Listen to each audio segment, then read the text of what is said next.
హల్లెలూయా.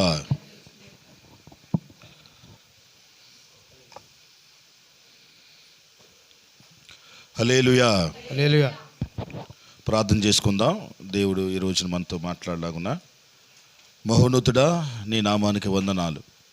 గతించిన దినాన్ని ప్రభు నాయన, వారు భూమిని తలక్రిందులు చేసేవారు ఇక్కడ కూడా వచ్చి ఉన్నారు అని ప్రభు మాట నుంచి కొన్ని విషయాలు ప్రభు మేము ధ్యానించడానికి మీరు ఇచ్చిన కృపను బట్టి నీకే వందనాలు.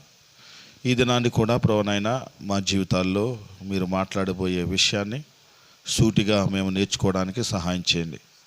ప్రభు వచ్చిన కొంతమంది అయినప్పటికీ నీ వాక్యాన్ని పదులుపరుచుకొని ప్రభా నీ వాక్యంలో ప్రభనైనా వాళ్ళు నిలిచి ఉండి ప్రభా నీ వాక్యాన్ని ప్రభా చేత పట్టుకుని ప్రభా చీకటి లోకంలో ప్రభా నాయన వాళ్ళు పనిచేయటట్లు నీ వెలుగును విస్తరించేటట్లు సహాయం చేయమని ప్రభా మీరే ప్రభా మహిమపడమని నన్ను మరుగుపరచమని నజరేయుడైన యేసుక్రీస్తు నామములో ప్రార్థించి వేడుకుంటున్నాం తండ్రి.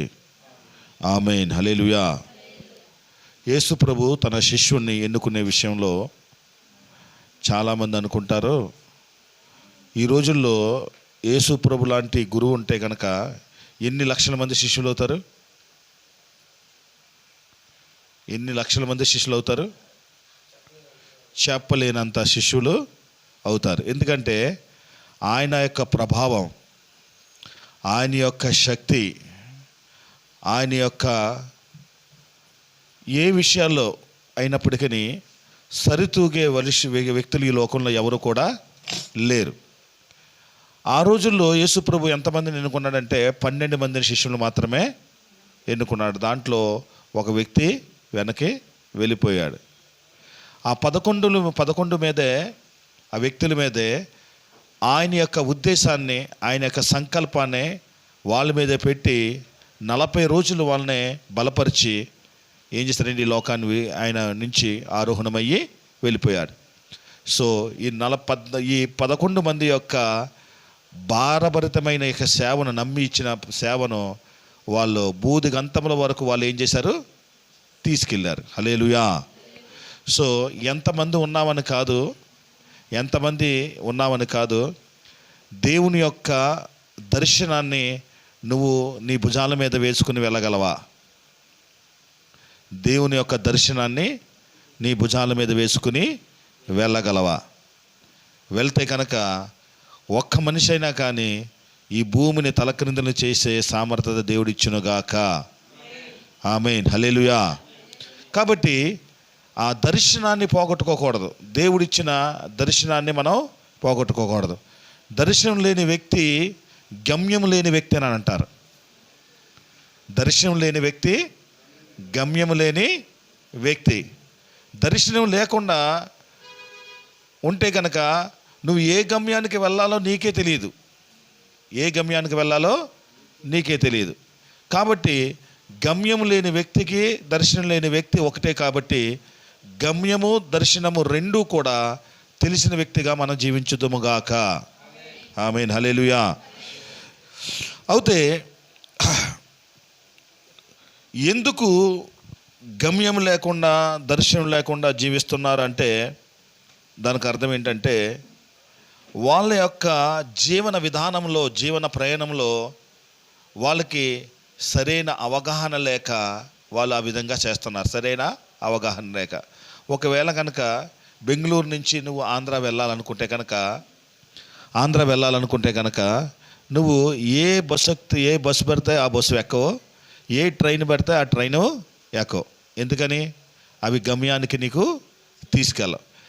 ఏదైతే నీకు గమ్యాన్ని తీసుకెళ్తాదో ఆ ట్రైనే, ఆ బస్సే ఎక్కుతావు. దాంట్లో కూడా మరొకసారి ఏం చేస్తావు చూసా, ఫాస్ట్గా నిన్ను తీసుకెళ్తుంది, క్షేమంగా తీసుకెళ్తుంది. తర్వాత అన్ని క్షేమంగా ఫాస్ట్గా తీసుకెళ్ళినంత మాత్రాన మనకి సరిపోయిన డబ్బులు మనం పే చేయగలమా లేదా, అంటే ఎకనామికల్గా కూడా అది మనకు సరిపోతుందా లేదా, ఇవన్నీ మనం చూసుకుని చాలా జ్ఞానవంతుగా మనం ఏం చేస్తాం, చూస్ చేసుకుంటాం మన ప్రయాణాన్ని. అవునా కాదా? కాబట్టి నీవు నీ జీవిత విధానంలో ప్రయాణించేటప్పుడు నీకు నీ మార్గానికి ఎవరు, నీకు గమ్యం ఎవరు అని అంటే కనుక సరైన దర్శనం, సరైన యొక్క మార్గనిర్దేశం తెలియకుండా నీ ప్రయాణం జరిగించాలంటే చాలా కష్టం. అందుకనే బైబిల్లో ఒక మాట ఉంది, 119వ కీర్తన 105వ వచనంలో రాయబడిన వాక్యాన్ని చదువుదాం. 119:5 వచనం, సామ్స్ 119:105.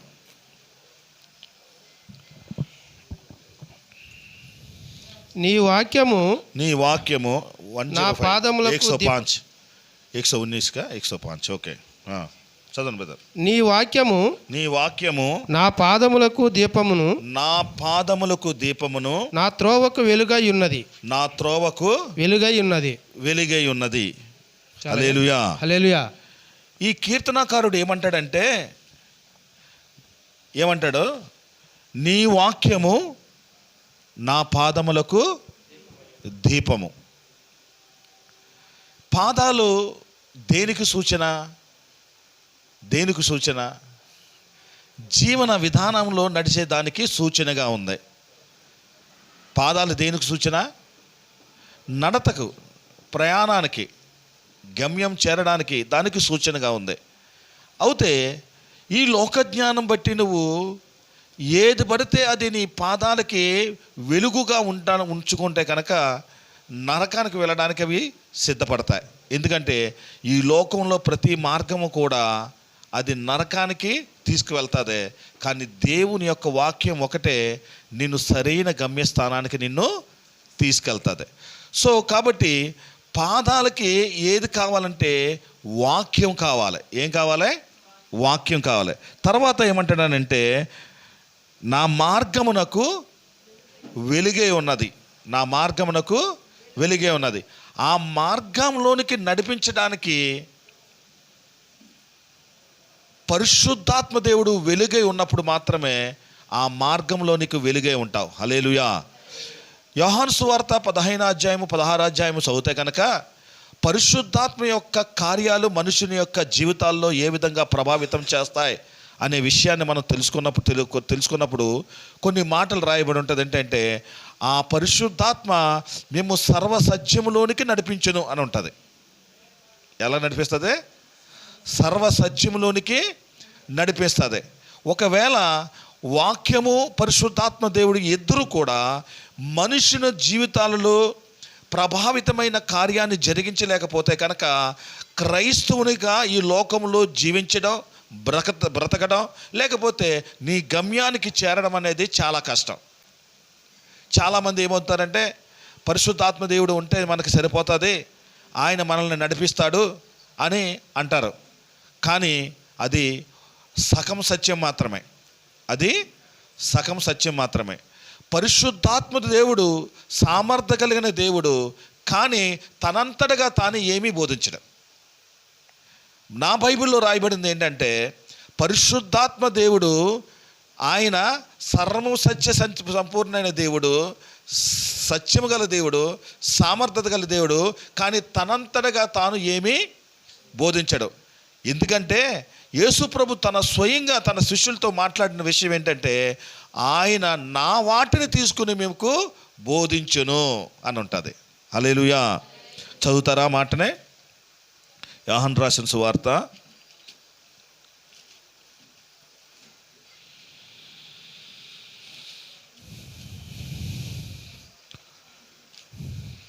15వ అధ్యాయంలో ఉంటుంది. 16 అధ్యాయంలో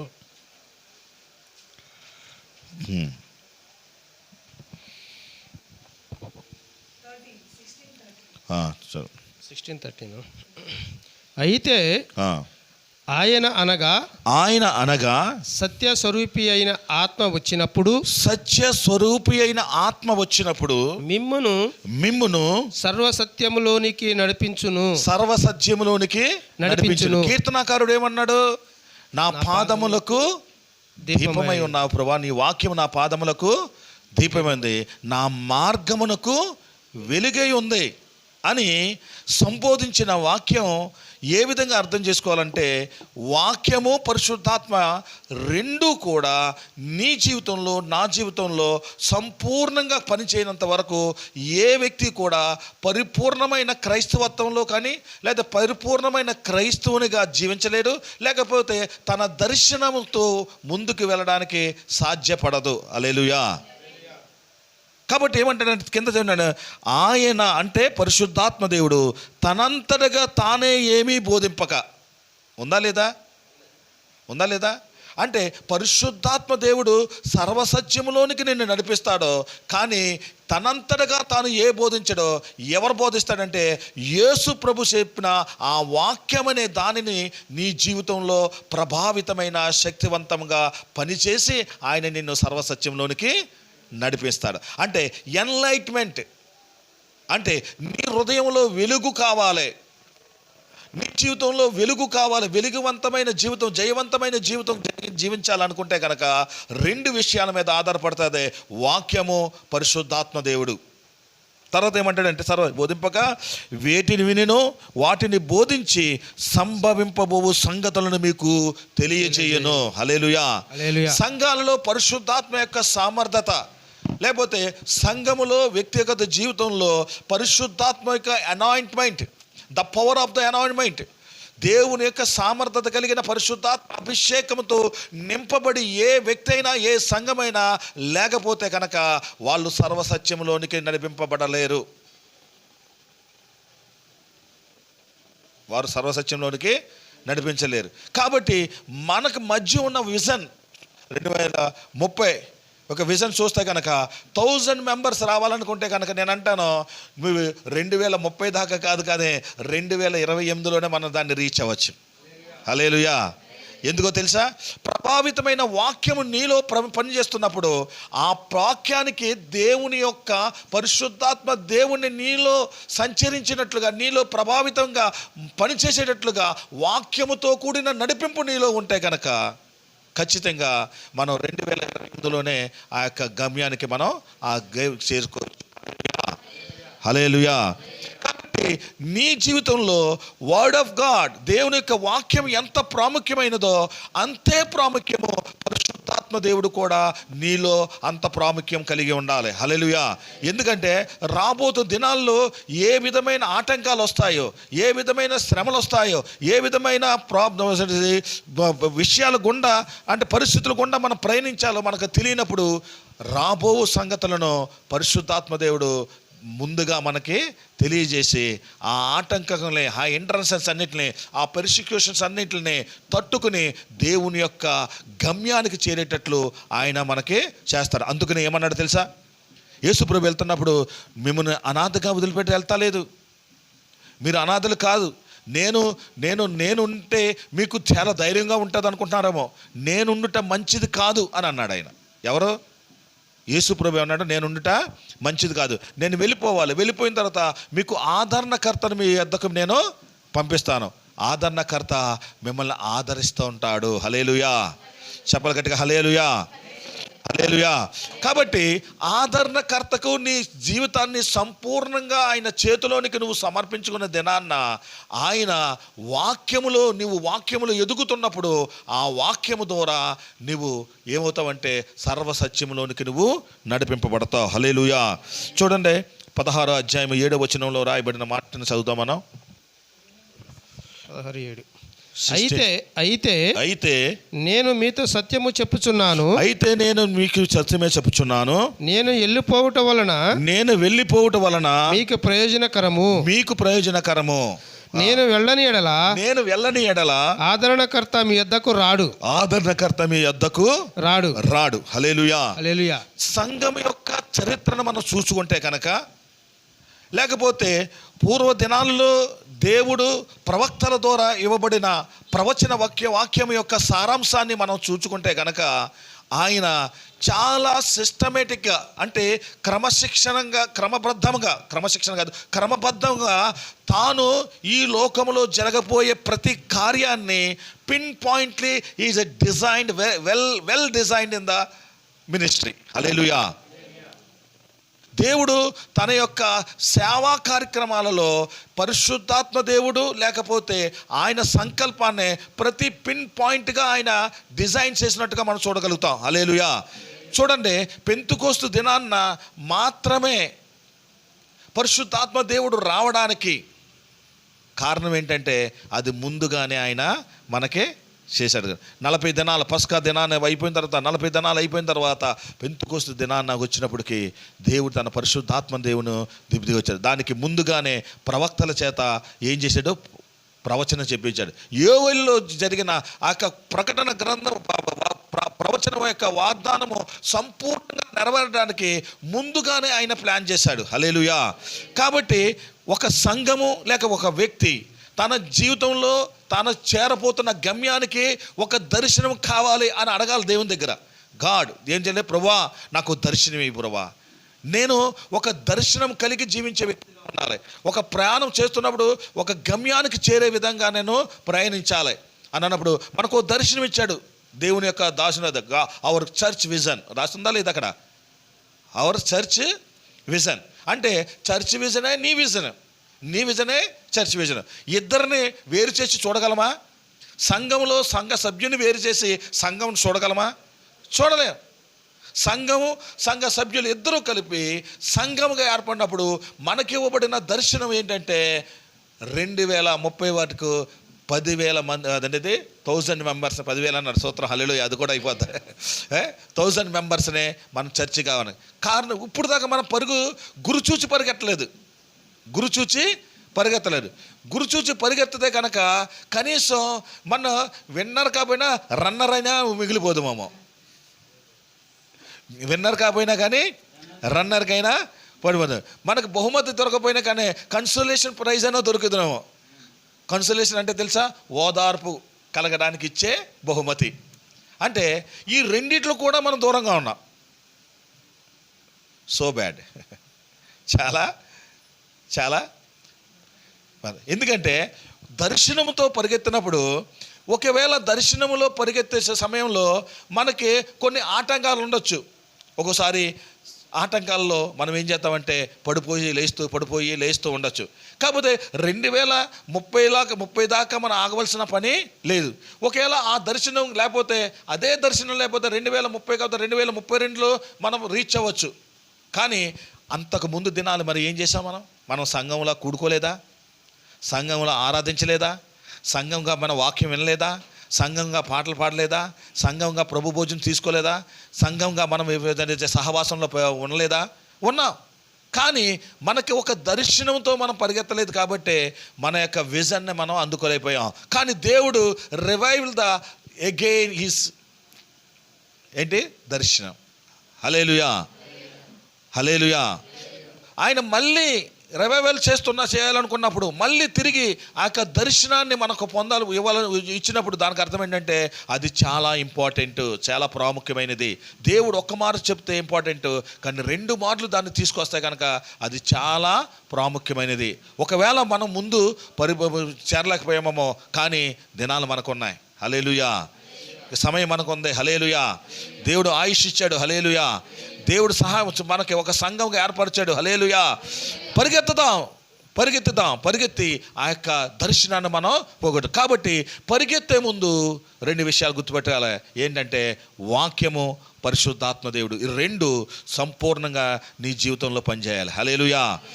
వాక్యము లేకుండా నువ్వు పరిశుద్ధాత్మ మీద ఆధారపడితే నీ గమ్యానికి నువ్వు చేరుకోలేవు. వాక్యమే ఉండి పరిశుద్ధాత్మ లేకుండా ఉంటే కనుక నీ గమ్యాన్ని చేరుకోలేవు. చాలామంది ఇదే ఉన్నారు. చాలామంది విడిపోవడానికి కారణం ఏంటంటే పెంతెకోస్తులు అంటారు మాకు పరిశుద్ధాత్మ దేవుడు మాకు కావాలి. నిజమే, పరిశుద్ధాత్మ ఈ యుగానికి దేవుడు మనకిచ్చిన ఆదరణకర్త. ఆయన చేతుల్లో సంఘం రూపుదిద్దుకోవడానికి మనకిచ్చిన గొప్ప అవకాశం. మనం దాన్ని పొందుకోవాలి, అభిషేకింపబడాలి, మనకు ముందుకు వెళ్ళాలి. కానీ వాక్యాన్ని మాత్రం మనం నెగ్లిజెన్స్ చేయకూడదు. వాక్యానికి మాత్రం మనం నెగ్లెక్ట్ చేయకూడదు. వాక్యం అనేది మన జీవితంలో అది ఒక భాగమైపోవాలి. ప్రొటెస్టెంట్ దగ్గరికి వెళ్ళినప్పటికీ పరిశుద్ధాత్మ దేవుడు ఉన్నాడు, నేను రక్షింపబడడానికి పరిశుద్ధాత్మ దేవుడే.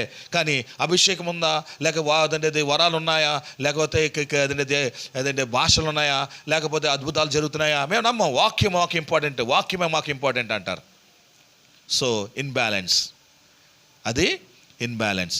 వాక్యము, పరిశుద్ధాత్మ దేవుడు ఇద్దరు కూడా ప్రభావితంగా ఒక సంఘంలో ఒక వ్యక్తిలో పనిచేసినప్పుడు మాత్రమే ఆ సంఘము ఫ్రూట్ఫుల్నెస్ ఇస్తుంది. అది ఫలవంతమైన సంఘంగా ఉంటుంది, దర్శనం పొందిన సంఘంగా ఉంటుంది, గురిని చూసి పరిగెత్తే సంఘంగా ఉంటుంది. దేవుడి దగ్గర మనం గొప్పగా చెప్పు, ప్రభా నీ ఆదరణకర్తతో మేము సర్వసత్యంలోనికి మేముతో పాటు మా సంఘం కూడా నడిపించాం, మాకు ఇచ్చిన దర్శనాన్ని మేము పూర్తి చేయడానికి, దాన్ని తొడముట్టించడానికి మాకు సహాయం చేసామని చెప్పగలుగుతాం. హల్లెలూయా. కాబట్టి ఈ విషయాలు చాలా జాగ్రత్తగా మనం చూసుకోవాలి. హల్లెలూయా. కాబట్టి రెండో విషయం వచ్చినప్పటికీ ఎడిఫికేషన్ ఆఫ్ ద చర్చ్, దేవుని యొక్క ఎడిఫికేషన్ ఆఫ్ ద చర్చ్ అంటే చర్చ్ యొక్క నిర్మాణంలో ప్రతి ఒక్క వ్యక్తి తనంతడుగా తాను సరిచూచుకుంటూ ఎడిఫై అవుతూ, అంటే సవరణ చేసుకుంటూ ముందుకి జీవించాలి. లేకపోతే కనుక మనం పరిగెత్తుతూ ఉంటాం. ఒక్కొక్కసారి ఏమవుతుందో తెలుసా, పక్కోడు మనకంటే ముందుకు వెళ్తున్నాడు అనుకో, అప్పుడు మనం ఏం చేయాలంటే మన పరుగు ఇంకా ఫాస్ట్గా చేయాలి. హల్లెలూయా. అందుకనే రన్నింగ్ రేసులు ఏం చేస్తారంటే టైం బాండ్ పెడతారు. తెలుసా మీకు అది? టైం అంటే ఎంత టైంలో నువ్వు రీచ్ అవుతావు అనే విషయాన్నే వాళ్ళు గమనిస్తారు. నాలంటూ ముసలోడు రన్నింగ్ రేస్ చేయాలనుకుంటే కనుక నేను రీచ్ అవుతాను ఏది గోల్కి, కానీ ఎప్పుడంటే అందరు 5 minutes అవుతే నేను అరగంటలో, అందరు 15 minutes అవుతే నేను 1 hourలో. సో దానికి ఏమైనా విలువ ఉందా? దానికి ఏమైనా విలువ ఉందా? లేదు. అంటే దర్శనం ఉంది, నువ్వు ఎక్కడికి వెళ్ళాలో దర్శనం ఉంది. ఆ దర్శనానికి నువ్వు అందుకోవడానికి నువ్వు పరిగెత్తాలి. కాకపోతే ఆ దాంట్లో ఏం చేస్తానంటే టైం బాండ్ కూడా ఉంది. ఆ సమయంలోనే నువ్వు ఆ సమయంలో కూడా అందరికంటే ముందుగా నువ్వు పరిగెత్తాలి. అవునా కదా? దాంట్లో ఫ్రాక్షన్ ఆఫ్ ద సెకండ్స్లో కూడా మనకు ఫస్ట్ బహుమతి కూడా తప్పిపోతుంది. ఇప్పుడు ఏంటంటే ఆ రోజుల్లో టెక్నాలజీ ఉండేది కాదు. ఈ రోజుల్లో టెక్నాలజీ ఎంత ఎలాగుందంటే ఫ్రాక్షన్ ఆఫ్ ద సెకండ్స్ కూడా మనకే తెలిసిపోతుంది. కెమెరా సిస్టమ్స్ అలాగా ఉన్నాయి, కానీ ఉన్నాయా లేదా? చాలా పర్ఫెక్ట్గా యాక్యురసీ పెడుతున్నారు. ఒక్క కాలు కొద్ది ముందుకు వచ్చినా కానీ, క్రికెట్లో చూస్తే కనుక వికెట్ పడిపోతున్నప్పుడు నిజంగా బాల్ తగిలిందా లేదా చూస్తారా లేదా? థర్డ్ అంపైర్ 3-4 సార్లు వెరిఫై చేసి ఎస్ అవుట్ అని ఇస్తాడనమాట. అంటే అంత టెక్నాలజీలో ఉన్నాం కాబట్టి టైం బాండ్ ఉంది, గురి తెలుసు మనకి, పరిగెడతాది. కానీ మనకి పరిశుద్ధాత్మ దేవుడు ఉన్నాడు, వాక్యం కూడా ఉంది. కాకపోతే మనం ఒకసారి సరిదిద్దుకోవాలి. హల్లెలూయా, హల్లెలూయా. లేకపోతే కనుక ఆ గమ్యానికి మనం చేరుకోలేం. చూడండి, ఎఫెసీయులకు రాసిన పత్రిక 4వ అధ్యాయము 11-12 వచనం చదువుతాం.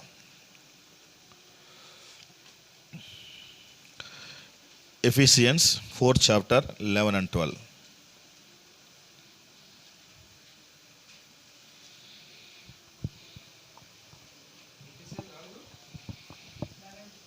పదకొండు 12.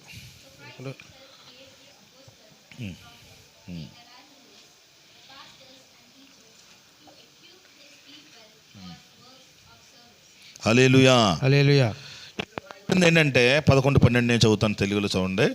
ఏం రాసి ఉందంటే, మనమందరము విశ్వాస విషయములో దేవుని కుమారుని గూర్చిన జ్ఞానం విషయములో ఏకత్మ పొంది సంపూర్ణ పురుషులకు వరకు, అనగా క్రీస్తుకు కలిగిన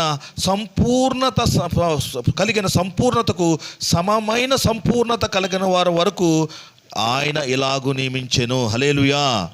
చెప్పలు గట్టిగా హల్లెలూయా. ఇక్కడ ఏముందంటే మనమందరమును విశ్వాస విషయములో, అంటే ఎంతమంది అయితే మనం వస్తున్నామో మన విశ్వాస విషయములో డిఫరెన్షియేషన్ ఉండకూడదు. ఏమనకూడదు? మన విశ్వాస విషయంలో ఏ విధమైన భేదములు ఉండకూడదు. ఏ విశ్వాసంతో మనం ఉన్నామో, ఏ సంఘ కట్టుబడికి మనం ఉన్నామో, ఏ సంఘం యొక్క విశ్వాస నియమంలోనికి మనం ఉన్నామో అది ఎప్పుడు కూడా మర్చిపోకూడదు. లూథరన్స్లో CNI CSIలో విశ్వాస ప్రమాణం ఉంటుంది, తెలుసా మీకు? నికీయ విశ్వాస ప్రమాణం, అపోస్తలుని విశ్వాస ప్రమాణం. అయ్యగారు ఇప్పుడు వెళ్ళలేదు మీరు ఎక్కడ? విశ్వాస ప్రమాణం ఉంటుంది. విశ్వాస ప్రమాణంలో వాళ్ళు నైసియా విశ్వాస క్రీడ్స్ తెలుసు కదా మనకి, నైసియా క్రీడ్స్ తెలుసు కదా, సంఘ పరీక్ష చేసినప్పుడు నైసియా క్రీడ్స్. విశ్వాసం. లూథరన్ చర్చికి వెళ్ళిన వాళ్ళు ఎవరు లేరు ఇక్కడ? ఓకే. లూథరన్ చర్చికి కానీ, సిఎన్ఐ చర్చి కానీ, సిఎస్ఐ చర్చికి కానీ వెళ్తున్నప్పుడు వాళ్ళు విశ్వాస ప్రమాణం ఉంటుంది. వాళ్ళు ఏంటంటే, నేను పరిశుద్ధాత్మను నమ్ముచున్నాను, ఆయన యొక్క కుమారుడును, ఆయన అద్వితీయ కుమారుడును, ఆయన చనిపోయి తిరిగి లేచి 3వ దినం తిరిగి లేచాడని, ఇలాగా వాళ్ళ విశ్వాస ప్రమాణం చెప్తారన్నమాట. విశ్వాసం అనే దాంట్లో సంఘానికి ఏ విశ్వాసంతో కట్టబడుతున్నారో అది ఆ విశ్వాసంలో ఎప్పుడూ కూడా భేదాలు అనేవి రాకూడదు. అప్పుడే మనం దర్శనానికి ముందుకు వెళ్ళగలం. ఆమేన్, హల్లెలూయా. కాబట్టి పాస్టర్ గారికి ఉన్న విశ్వాసం, అదే విశ్వాసంలో, అదే విశ్వాస యొక్క ప్రమాణంలో సంఘంలో ప్రతి వ్యక్తి కూడా అందిపుచ్చుకోవాలి. దాన్ని ఏం చేసుకోవాలి? అందిపుచ్చుకోవాలి. ఎందుకు అందిపుచ్చుకోవాలంటున్నానంటే, కొన్ని దేవుడు తన దాసుల ద్వారానే మాత్రమే బయలుపరుస్తూ ఉంటాడు.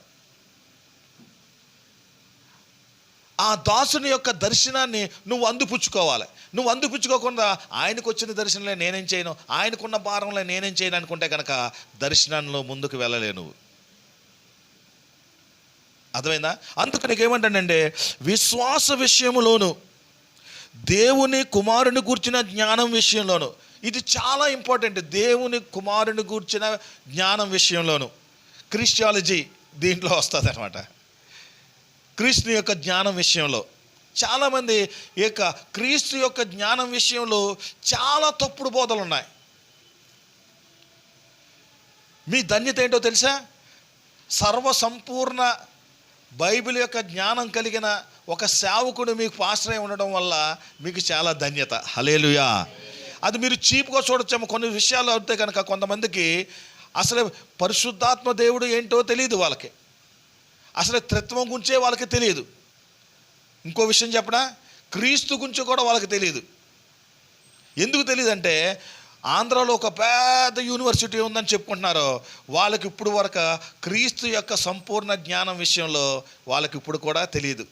రీసెంట్గా డిబేట్లు పెడితే డిబేట్లలో మాట్లాడుతున్నాడు, చాలామంది వాళ్ళని సవాల్ చేశారు, మీకు తెలియపోతే రండి మేము మాట్లాడతామని. అంటే యూనివర్సిటీలు దేవుని గురించి చెప్తున్నారు, కానీ క్రీస్తు విషయంలో మాత్రం వాళ్ళకి సరైన అవగాహన లేదు. క్రీస్తు విషయంలో సరైన అవగాహన లేదు. మీరు చాలా ధన్యమైన సంఘం ఇది. ఎందుకంటే అన్ని విషయాల్లో వడపోర్చి తరపోర్చి ఆరుతీరిన యుద్ధ అనేది సైనికుడి వలె మీ పాస్టర్ గారు ఉన్నారు కాబట్టి. హల్లెలూయా. గట్టిగా చెప్తారనుకున్నాను, అది కూడా చెప్పలేదు మీరు. నేను చెప్పే విషయం అంటే, క్రీస్తు విషయంలో జ్ఞానం విషయంలో అంటే వేరే యొక్క ఏ జ్ఞానము కూడా నువ్వు అడాప్ట్ చేసుకోకూడదు. అపోస్తులు ఏ విషయం అయితే నీకు బోధించారో, స్థిరపరిచారో, నీ చేతికి అప్పగించారో, సంఘంలో చెప్పబడుతుందో ఆ యొక్క క్రీస్తు విషయంలో ఉన్న జ్ఞానం విషయంలో ఏది కూడా నిన్ను ఇంటర్ఫేర్ చేయకూడదు. నిన్ను ఏం చేయకూడదంటే నిన్ను తారుమారు చేయకూడదు. ఉన్న విషయాన్ని చాలా జాగ్రత్తగా తెలుసుకున్న విషయాన్ని అట్టి పట్టుకుని ఉంచుకోవాలి. హల్లెలూయా. రెండో విషయం ఏం చెప్తున్నాడంటే, మూడో విషయం ఏం చెప్తున్నాడంటే, ఏకత్వము పొంది, వన్నెస్. ఇది చాలా ఇంపార్టెంట్. నీ గురికి నువ్వు చేరుకోవాలనుకుంటే ఇంకా వన్నెస్ కావాలి. ఒకే మైండ్, ఒకే ఏకత్వం కలిగి ఉండాలి. అలా కాకుండా రెండు వివిధాలమైన ఆలోచనలు ఉన్నాయనుకో, అది ఫెయిల్ అయిపోతుంది. లేకపోతే డివిజన్స్ వచ్చేస్తాయి. ఏమొచ్చేస్తాయి? డివిజన్ వచ్చేస్తాయి. కాబట్టి ఏకత్వం అనేది చాలా ప్రాముఖ్యమైన విషయం, చాలా ప్రాముఖ్యమైన విషయం. ఒకవేళ నువ్వు పరిగెత్తలేకపోతున్నామో అనుకుంటే కనుక ఏం పర్వాలేదు, పరుగెత్తే వాళ్ళకి ప్రోత్సహించే మాటలు మాట్లాడు. ఒకవేళ నువ్వు వెళ్ళలేకపోతున్నామో పర్వాలేదు, ప్రభు నేను మీతో రాలేకపోతున్నాను, కానీ మీకు ఏ సహాయం కావాలని నేను తోడేస్తాను అనే యొక్క వాళ్ళలో వాళ్ళ యొక్క గురిలో ఏకత్వం పొందు. కాబట్టి ఈ విషయాలు చాలా జాగ్రత్తగా ఉండాలి. వన్నెస్ లేకుండా, ఏకత్వం లేకుండా ఏ దర్శనం కూడా ముందుకు వెళ్ళదు. ఏ దర్శనం కూడా ముందుకు మనం తీసుకెళ్ళలేం. అవునా కదా? ఏదైనా అంటారు, ఇంట్లో అంటారు, ఒక మాట మీద ఉండండిరా మీకు ఏదైనా జరుగుతుంది అంటారనరా. ఒక మాట మీద ఉండండి అంటారన్నమాట. కాబట్టి ఒక మాట మీద ఉంటే ఏమవుతుందంటే స్ట్రెంత్ అవుతుంది. ఏమవుతుంది? దానికి బలం పెరుగుతుంది. ఒక బలం పెరుగుతుంది. ఇంట్లో విషయాలన్నా, ఇంట్లో ఇద్దరు పార్టీలు మమ్మీ ఆరు అలా కూతురు ఒకటైపోయి ఆ తండ్రి వేరే అయిపోయాడు అనుకో, అక్కడ ఏం జరుగుతుందా? జరగదు. చాలా ఏకత్వం కావాలి. కుటుంబాల్లో ఏకత్వం కావాలి, సంఘంలో ఏకత్వం కావాలి, దర్శనంలో కూడా ఏకత్వం కావాలి. హల్లెలూయా. కాబట్టి మూడో విషయం మనం గుర్తుపెట్టుకోవాలి, ఏకత్వం పొంది తర్వాత ఏమంటే సంపూర్ణ పురుషులకు వరకు. సంపూర్ణ పురుషులకు వరకు అంటే దేవుని యొక్క కొలబద్ధతలో ఆయన కొలిచినప్పుడు దానికి అర్థం మీసాలు ఉన్నాయి, మంచి జవాన్గా ఉన్నాను, అట్టాకట్టగా ఉన్నాను, వాళ్ళకి అది దేవునికి పురుషుల లెక్కలోకి వచ్చి సంపూర్ణ పురుషులు అంటే దేవుని యొక్క కొలబద్ధతలో నీ యొక్క జీవితంలో కొలిచినప్పుడు ఆయన పరిపూర్ణత కలిగిన పవిత్రతకి సమరూపంగా నువ్వు వచ్చినప్పుడు మాత్రమే సంపూర్ణ పురుషుడిగా ఉండగలవు. హల్లెలూయా, హల్లెలూయా. కాబట్టి నువ్వు ఏం చేసుకోవాలంటే సంపూర్ణ పొందేంత వరకు, నేను అంటాను ఇది 1 ఇయర్లో 2 ఇయర్లో వచ్చేదంత కాదు, ఈ జీవితాంత పరిగెత్తడంలో నేర్చుకునే ఒక ప్రక్రియ ఇది. హల్లెలూయా. నేను చెప్పగలవా, ఎంత బైబిల్ పండిత జ్ఞానం కలిగిన ప్రొఫెసర్ ఏంటిది స్టెఫెన్ గారు, అయ్యా మీరు సంపూర్ణంగా పురుషుడు అయిపోయారా? లేదు. ఒక్కొక్కసారి అన్నీ చదివిన తర్వాత కూర్చున్నప్పటికి ఏమవుతుందో ఏమో తెలుసా, నాకు ఏమి రాదనిపిస్తుంది. నాకేమొచ్చండి, నాకు ఏమి రాదు, నేను ఏం చెప్పగలను, ఏమి చెప్పలేను. అంటే అనంతమైన జ్ఞానంలో, అనంతమైన దేవుని యొక్క పరిపూర్ణత కలిగిన పవిత్రతలో, ఆ పరిశుద్ధతలోకి మనం సమరూపము రాలేం. కానీ సమరూపము అవ్వడానికి కావలసిన ఆ యొక్క మనస్సు కలిగి ఉండాలి. హల్లెలూయా. చెప్పండి కనుక హల్లెలూయా. ఆ మనస్సు లేకపోతే కనుక నువ్వు పరిపూర్ణ స్థితిలోకి నువ్వు చేరుకోలేవు. ఒక వ్యక్తి నన్ను అడుగుతూ ఉంటారు, చాలామంది ఒక వ్యక్తి కాదు చాలామంది అడుగుతూ ఉంటారు, అయ్యా మరి దేవుడు మీరు మనిషి జన్మ పాపం కర్మ పాపంతో పుట్టాడు కదా, జన్మ పాపాన్నే దేవుడి యొక్క కర్మ పాపాన్ని రెండు కూడా దేవుడి దగ్గరికి వెళ్తే పాపాలు క్షమించాడు కదా, మరి నువ్వు చనిపోయే ముందు పాపరహితుడిగా చనిపోతానికే నీకు ఏదైనా గ్యారంటీ ఉందా అని అంటే కనుక నేను అంటాను, ఐ హ్యావ్ నో గ్యారంటీ. పాపరహితుడిగా నేను చనిపోవడం అనేది సాధ్యము కానే కాదు. నేను ఒప్పుకోలేని పాపాలు చాలా ఉండొచ్చు, నేను చేసేసిన తర్వాత అది పాపమని తెలియని విషయం కూడా నాకు ఉండొచ్చా, ఉండకూడదా? ఉండొచ్చు. అలాంటప్పుడు నేను పరిపూర్ణం కలిగిన ఏ విధమైన పాపరహితుడిగా నేను చనిపోతానంటే దెర్ ఈస్ నో గ్యారంటీ. మరి నువ్వు ఎలాగెళ్ళగలవు అని అంటే నేను అంటాను, నేను పాపము చేయకూడదనే ఒక మనస్తత్వం పరిశుద్ధాత్మ దేవుడు నాకు కలిగించాడు కనుక that is the main element. God is prefer to reach the heaven. Hallelujah. నా మనసు ఏంటో తెలుసా, పాపముతో తాను క్రియలతో నాకు విరుద్ధమైన స్వభావం కలిగి ఉంది కాబట్టి దానితో నేను ఐక్యత్వం లేని కాదు కాబట్టి ఆ కులబద్ధత తీసుకునే దేవుడు ఏం చేస్తాడంటే పరలోక రాజ్యంలో నన్ను తీసుకెళ్ళడానికి ఆయన నన్ను ఏం చేస్తాడు, సంసిద్ధ చేస్తాడు. హల్లెలూయా. ఏ వ్యక్తి కూడా చెప్పలేడు పాపరహితుడుగా నేను చనిపోతానని. చెప్పగలడా? చెప్పలేడు. ఏ వ్యక్తి కూడా. సడన్గా నువ్వు అంటాను చేసిన పాపం తెలియకుండా నువ్వు ఒప్పుకోకుండా ముందనే ఏ భూకంపం వచ్చి, గుజరాత్లో చాలామంది భూకంపం వచ్చి ఏమైపోయారు, రాత్రి చచ్చిపోయారు. అర్థమైందా? భూకంపం వచ్చి శుభ్రంగా పడుకున్నాడు, పొద్దున్న లేచినప్పటికీ శవాలు కలిసినాయి. ఆడు ఒప్పుకోవడానికి సమయం ఎక్కడ ఉందా? పోన్లే మీకే 104 జ్వరం వచ్చేసింది. అర్థమైందా? జ్వరం వచ్చేసినప్పుడు కొద్ది సమయం ఉంటుంది కాబట్టి ప్రభా 104 వచ్చేసింది, హాస్పిటల్కి వెళ్ళిపోయాను, బతకను కాబట్టి నా పాపాలన్నీ క్షమించాను, కొద్దిగా సమయం దొరుకుతుంది, మనసులో కలుగుతుంది. అప్పుడు మనం ఎంత ప్రార్థన చేద్దామంటే నీ పాపి కూడా అంతలాగా ప్రార్థన చేయలేడు, అంతగా ప్రార్థన చేద్దాం మనం. ఎందుకంటే ఎప్పుడు అవుట్ అయిపోతాం మనకే తెలియదు కాబట్టి. కొన్నిసార్లు కరోనా వచ్చినప్పుడు అంతా బాగా మాట్లాడాడు, అంతా బాగా తిన్నాడు, అన్నీ పొద్దున్న లేచినప్పటికీ టఫ్. అప్పుడు ఏం చేయగల? పాపరహితుడుగా నువ్వు చనిపోవడం సాధ్యమా? కాదు. కాబట్టి దేవుడు ఏంటంటే పరిపూర్ణముట వరకు అనే మనస్తత్వాన్ని దేవుడు చూస్తాడు. హల్లెలూయా. పాపం చేయకూడదు, పాపంతో నాకు ఏ విధమైన సంబంధం లేదు, పాప ఆలోచనలతో కూడా పాప క్రియలతో కూడా నాకు సంబంధం లేదు అని దిత్యాసతో ఏ వ్యక్తితో జీవితం మొదలుపెట్టాడో ఆ వ్యక్తి మాత్రం పరలోక రాజ్యానికి వెళ్ళగలడు. హల్లెలూయా. కాబట్టి పరిపూర్ణ సంపూర్ణతకు నేను వెళ్ళాలి అని ఆతృత ఉంటే కనుక, బాబు టైం అయిపోయింది రా ప్రార్థనకే అని చెప్పవలసిన పని లేదు. ఏ తల్లిదండ్రులు కూడా తన పిల్లలకి సమయం అయిపోయింది నడు ప్రార్థనకి అని చెప్పవలసిన అవసరం లేదు. ఎందుకంటే సంపూర్ణ అవ్వడానికి పరిగెత్తే వాళ్ళు కాబట్టి, ఆ మనస్తత్వంలో ఉన్నారు కాబట్టి వాళ్ళు సమయానికి సర్చికి వచ్చేస్తారు. హల్లెలూయా. కాబట్టి దర్శనాన్ని మనం కొనసాగించుకోవాలనుకుంటే కనుక 4వ విషయం, పరిపూర్ణతకు పొందేంత వరకు పరిగెత్తాలి. హల్లెలూయా. ఆ పరిగెత్తే మనస్తత్వం నువ్వు లేకపోతే కనుక మనం ఆ దర్శనాన్ని మనం కొనసాగించలేం. తర్వాత ఏమంటున్నాడు చూడండి, అనగా క్రీస్తుకు కలిగిన సంపూర్ణతకు సమానమైన సంపూర్ణత కలిగిన వారమొకటి వరకు.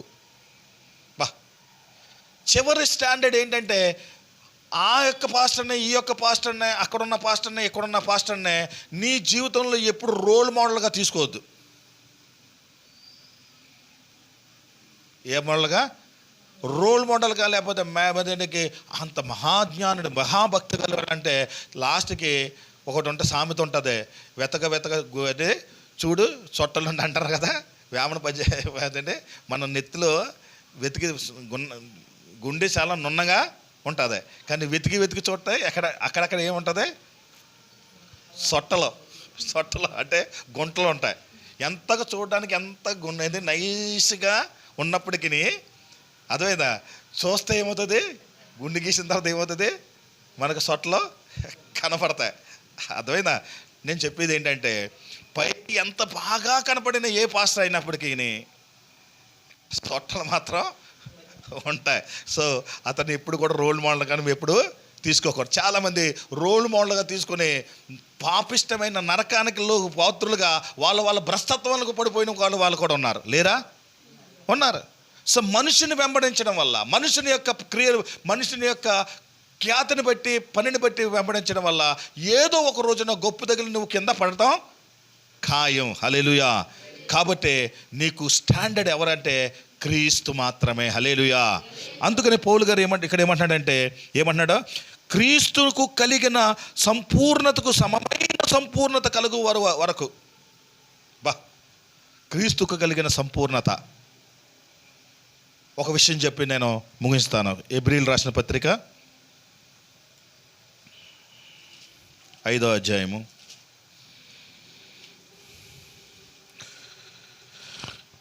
7వ వచనం. హెబ్రూస్ 5:7 శరీరధారి ఉన్న దినములలో, శరీరధారి అయిన ఉన్న దినములలో ఎవరో? యేసుక్రీస్తు. మహారోదనతోను, యేసుక్రీస్తు శరీరధారి ఉన్న దినములలో ఏం చేసిన? మహారోదనతో, కన్నీళ్లతోను తన్ను మరణము నుండి రక్షింపగలవానికి ప్రార్థన యోచనలను సమర్పించి, హల్లెలూయా, భయభక్తులు కలిగి ఉన్నందున ఆయన అంగీకరించబడెను. ఇక్కడ శరీర దినాలలో యేసుక్రీస్తు ఉన్న దినాల్లో, శరీర దినాలలో ఉన్న దినాలలో మహారోదనతో, కన్నీళ్లతో. This is the standard of Christ. క్రీస్తుకున్న స్టాండర్డ్ ఇది. ఆయన యొక్క ఒక లైఫ్ స్టైల్లో ఉందంటే మహారోదనతో, కన్నీళ్ళతో. మనం ఎక్కడైనా పెడితే యేసు కన్నీళ్ళు విడిచను అని చిన్న వచనం, చాలా స్మార్టెస్ట్ వచనం. ఎక్కడంటే లాజర్ చనిపోయిన తర్వాత ఆయన కన్నీరు, అదొకటే కన్నీరు తెలుసు మనకి. కానీ గెత్సెమనే తోటలో చేసిన కన్నీరు, ఒంటరిగా ఆయన అదేంటిది రాత్రంతా గడిపిన కన్నీళ్ళు ఎవరికి కూడా తెలియదు. యేసుక్రీస్తు యొక్క పర్సనల్ లైఫ్ స్టైల్లో ఆయన భాగమైపోయింది ఏంటో తెలుసా? కన్నీళ్ళు, రోదన, మహారోదన, కన్నీళ్ళు ఆయన భాగమైపోయినాయి. అది తెలియదు ఎవరికని. పరిశుద్ధాత్మ దేవుడు ఇక్కడ బయలుపరిచిన విషయం బట్టే ఆయన శరీరధారి ఉన్నప్పుడు అంతగా ఏడ్చాడా, అంతగా రోధించాడా? అది ఆయన సంపూర్ణతకి స్టాండర్డ్. అది నువ్వు ఆ సంపూర్ణతలకు స్టాండర్డ్కి రావాలనుకుంటే కనుక నీ జీవితంలో దేవుని సన్నిధంలో రోధించేవాడుగా, కన్నీరు కార్చేవాడుగా ఉండాలి. ఎందుకో తెలుసా? ఆయనకు దర్శనం ఉంది. ఆయన ఒక దర్శనంతో ఈ భూలోకానికి వచ్చాడు.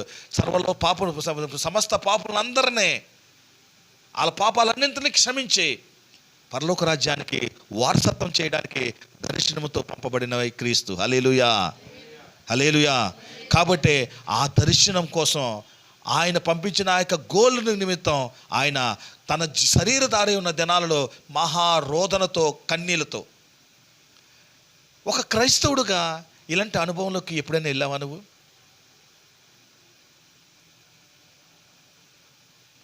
క్రీస్తు తన దర్శనాన్ని ఫుల్ఫిల్ చేయడానికి ఆయన అంటాడు, ఆయన చెమట రక్త బిందువుల వలె కారిని అంటున్నాడు. ఆయన చెమట రక్త బిందువు వలె కారిని. గెత్సేమనే తోటలో ఆ యొక్క పాత్రను పట్టుకుని, ప్రభా నీ చిత్తమైతే దీనిని తొలగించు, కానీ నా చిత్తంగా నీ చిత్తమే నాకు నెరవేరాలని చేసినప్పుడు ఆ ప్రార్థన ఎంత గంభీరమైన ప్రార్థన. తండ్రి తనకిచ్చిన దర్శనం, తనకి ఇచ్చిన ఆ యొక్క దర్శనాన్ని, లేకపోతే ఆ యొక్క గోల్ని, లేకపోతే ఆయన కార్యాన్ని నెరవేర్చడానికి ఎంత రోదనతో కన్నీళ్లతో కార్చిన తర్వాత ఏమంటున్నాడంటే, తన్ను మరణము నుండి రక్షింపగలవానికి, అంటే తండ్రి అయిన దేవునికి మరణం నుంచి తప్పించడానికి ఆయనకు మాత్రమే ఉంది. కాబట్టి ఆయనకి ఏం చేశాడంట, ప్రార్థనలతోనూ యాచనలు సమర్పించి. ప్రార్థన చేయడమే మనకు కష్టం, ఇంకా యాచనలోకి వెళ్ళాలంటే ఎంత కష్టం. అది కూడా ఎప్పుడు ప్రార్థన చేద్దామంటే, బయటికి వెళ్ళేటప్పుడు ప్రభువా నేను వెళ్తున్నాను, మళ్ళీ తిరిగి నేను క్షేమంగా రావాలి, అప్పుడు ప్రార్థన చేస్తాం. తినేటప్పుడు శుభ్రంగా అరగాలి, గ్యాస్ట్రిక్ కాకుండా తినేది అరగాలని కానీ అప్పుడు ప్రార్థన చేస్తాం, ఖచ్చితంగా చేస్తాం. చేయమా? ఈ రెండు విషయాల్లో చేస్తాం. తర్వాత కానీ కళన విషయాల్లో ప్రార్థన గుర్తొస్తుందంటే, చచ్చిపోయేలాగా ఉన్నారా బాబు ప్రార్థన చేయాలంటే, ఉపవాస ప్రార్థన కాదు కదా, కన్నీళ్ళు ప్రార్థన రానే రావు. ప్రభువా స్తోత్రం అంటే కన్నీళ్ళు రానే రా. చూసారా? ప్రార్థన యాచనలను చేయించుకొని సమర్పించి భయభక్తులు కలిగి ఉన్నందున ఆయన అంగీకరింపబడెను అని ఉంటుంది. ఇప్పుడు నువ్వు నేను కూడా అంగీకరింపబడాలనుకుంటే కనుక ఈ విధమైన క్రీస్తులో ఉన్న సిస్టమేటిక్ యొక్క లైఫ్ స్టైల్ని మనం అడాప్ట్ చేసుకోలేకపోతే కనుక ఆ సంపూర్ణతలోనికి సమరూపమైన సంపూర్ణత మన జీవితాల్లో పొందకుండా లేకపోతే కనుక మనం జీవించలేం, మనం ఆయనలాగా మనం జీవించలేం. అందుకని ఏమంటాడంటే, ఆయన క్రీస్తుకు కలిగిన సంపూర్ణత కలిగేంత వరకు ఆ సంపూర్ణతలోకి మనం కూడా ప్రవేశించాలి. హల్లెలూయా, హల్లెలూయా. ఆ విధంగా దేవుడు మనకి ఇచ్చిన కొలబాబు దీన్నే edification of the church or edification of the a Christian person అంటారు. హల్లెలూయా. కాబట్టి చాలా జాగ్రత్తగా మనం చూసుకోండి అని మనం ఒకసారి రివిజన్ చేసి మనం ముందుకెళ్దాం. ఏం చేసాం? 1:11 విశ్వాసం విషయంలోను దేవుని కుమారుని గూర్చిన జ్ఞానం విషయంలోను ఏకత్వం పొంది సంపూర్ణ పురుషులకు వరకు, అనగా క్రీస్తుకు కలిగిన సంపూర్ణతకు సమరూపమైన సంపూర్ణం కలిగే వరకు ఆయన నియమించెను. హల్లెలూయా. తర్వాత ఏమంటాడు తెలుసా? పరిశుద్ధులు సంపూర్ణులట్టు క్రీస్తు శరీరము క్షేమాభివృద్ధి చెందినట్లు పరిచర్య ధర్మము జరిగించుటకు ఆయన కొందరిని అపోస్తులుగాను, కొందరి ప్రవక్తలుగాను, కొందరిని సువార్తలుగాను, కొందరి కాపరులుగాను, కొందరు ఉపదేశకులుగాను నియమించెను. హల్లెలూయా, హల్లెలూయా. కాబట్టి మీ పాస్టర్ గారు నీ సంఘంలో నీకు కలిగిన తలాంతుల్ని, నీకు ఒక రెస్పాన్సిబిలిటీ, ఒక పొజిషన్ నీకు ఇస్తే కనుక డోంట్ నెగ్లెక్ట్ దట్ పొజిషన్. నువ్వు బాగా పాటలు పాడగలవేమో, లేకపోతే మోటివేట్ చేయగలవేమో, నువ్వు అనేక మందిని గ్యాదర్ చేయగలవేమో, అనేక పాటల ద్వారా నువ్వు ముందుకు వెళ్ళగలవేమో. ఏ రెస్పాన్సిబిలిటీ నీకు నీ సంఘంలో నీ దాసుడు నీకు చేతికిచ్చాడో ఆ రెస్పాన్సిబిలిటీని నువ్వు తీసుకోవాలి. ఎందుకంటే సంఘం యొక్క సంపూర్ణతలోకి నువ్వు కూడా పాలు భాగస్తుడవు అనే విషయాన్ని గుర్తుపెట్టుకోవాలి. హల్లెలూయా. అలా కాకుండా ఆయనే వాకింగ్ చెప్పుకుంటాడు, ఆయనే పాటలు పాడతాడు, ఆయనే పోత పట్టుకుంటాడు, ఆయనే చేపలో వేసుకుంటాడు, ఆయనే సాగిస్తాడు. మనం మాత్రం విఐపి లాగా మనం తయారవుద్దాం. సమయానికి వచ్చినా రాకపోయినా మన కోసం నియమింపబడిన కుర్చీ ఉంటుంది, దాంట్లో కూర్చొని ఆ దేవుని వాక్యాన్ని విఐపిగా విని టాటా బాయ్ వేసి మా పాస్టర్ గారు అంటారు దులుపుకొని పోతా ఉన్నారు.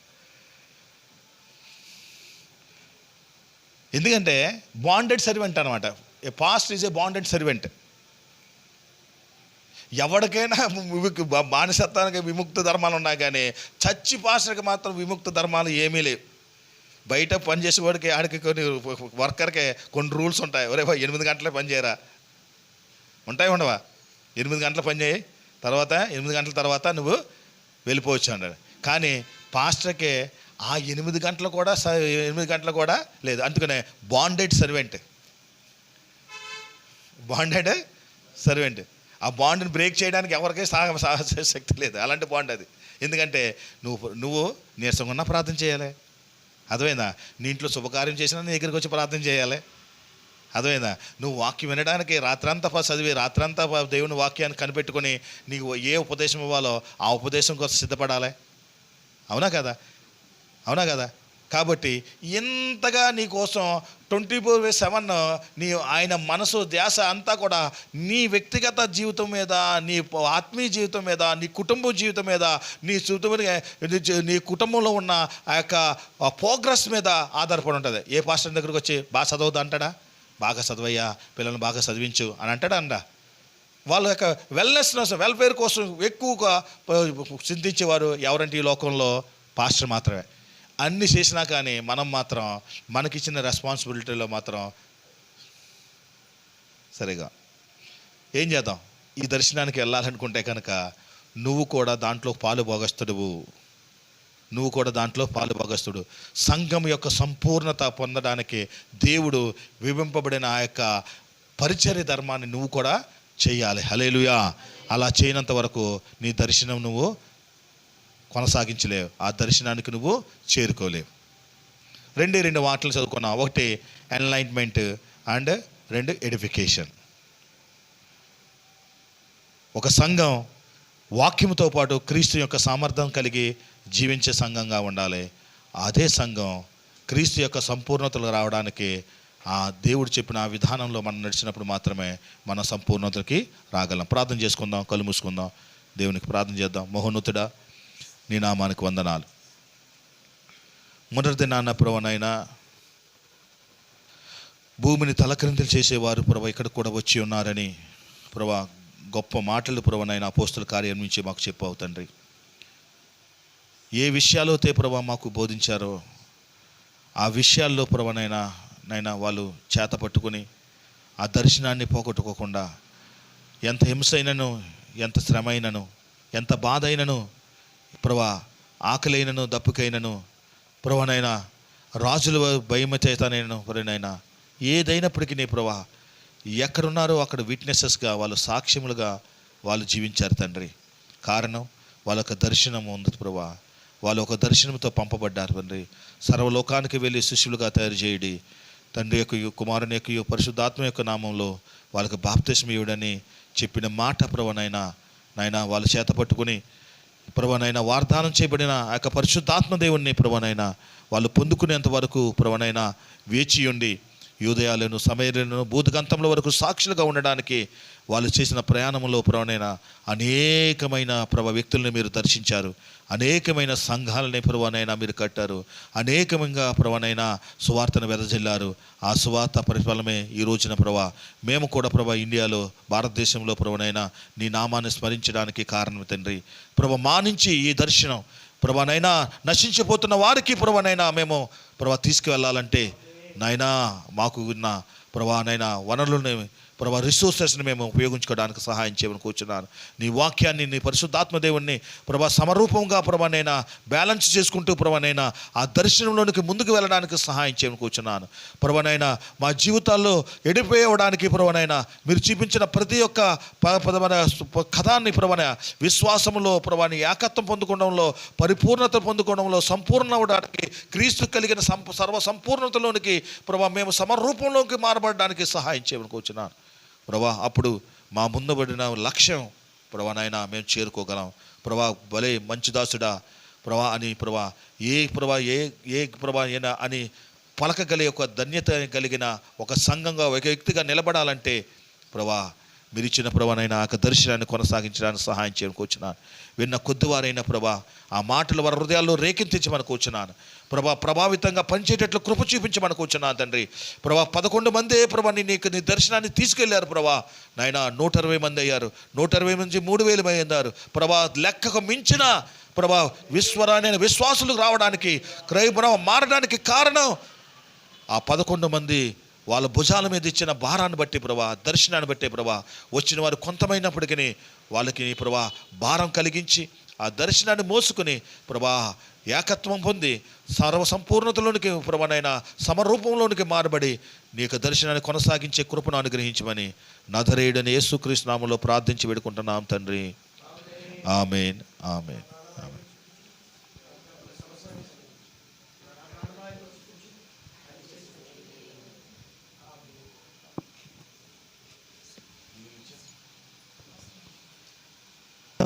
కుమారుడైన యేసుక్రీస్తు కృప పరిశుద్ధాత్మ సహాయం తోడినడ ఈ వాక్యం విన్న పిల్లలతో కూడా వాక్యం అందించిన సేవకుడితోను వాళ్ళ సంఘంతోను సదాకాలం నిలిచుండి నడిపించను కాక.